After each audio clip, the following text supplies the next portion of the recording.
حامدا و مصلیا اما بعد۔ رمضان المبارک میں ادا کی جانے والی مالی عبادتوں میں سے ایک صدقۃ الفطر بھی ہے۔ اگرچہ اس کی ادائیگی کا وقت عید الفطر کی صبح سے شروع ہوتا ہے، تاہم اس مقصد سے کہ غربا کے گھروں میں بھی عید کی رونقیں آ جائیں، اس لیے صدقۃ الفطر کو رمضان کے آخر میں ہی ادا کر دیا جاتا ہے، جو کہ صحابہ کے دور میں بھی یوں ہی ادا کیا جاتا رہا۔ جیسا کہ بخاری کی روایت ہے، صحابہ کرام عید الفطر سے 1 یا 2 دن پہلے ہی صدقۃ الفطر دے دیا کرتے تھے، جس کا حکم بھی یہی ہے، اور مسلمان صدقۃ الفطر بڑے اہتمام سے ادا بھی کرتے ہیں۔ روزہ دار چاہے کتنے ہی اہتمام کرے، لیکن روزہ کے درمیان کچھ نہ کچھ کوتاہی ہو ہی جاتی ہے۔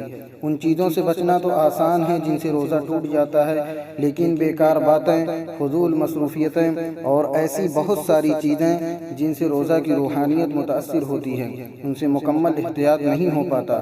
اس لیے اس طرح کی کوتاہیوں کی تلافی کے لیے رمضان المبارک کے ختم پر صدقۃ الفطر کے نام سے ایک عبادت واجب قرار دی گئی ہے۔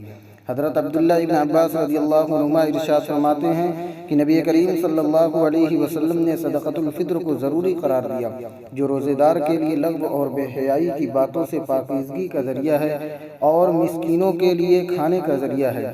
اس حدیث سے معلوم ہوتا ہے کہ صدقۃ الفطر کے 2 مقاصد ہیں: روزہ دار کی کوتاہیوں کی تلافی، امت کے مسکینوں کے لیے عید کے دن رزق کا انتظام، تاکہ وہ بھی عید کے دن لوگوں کی خوشیوں میں شریک ہو سکیں۔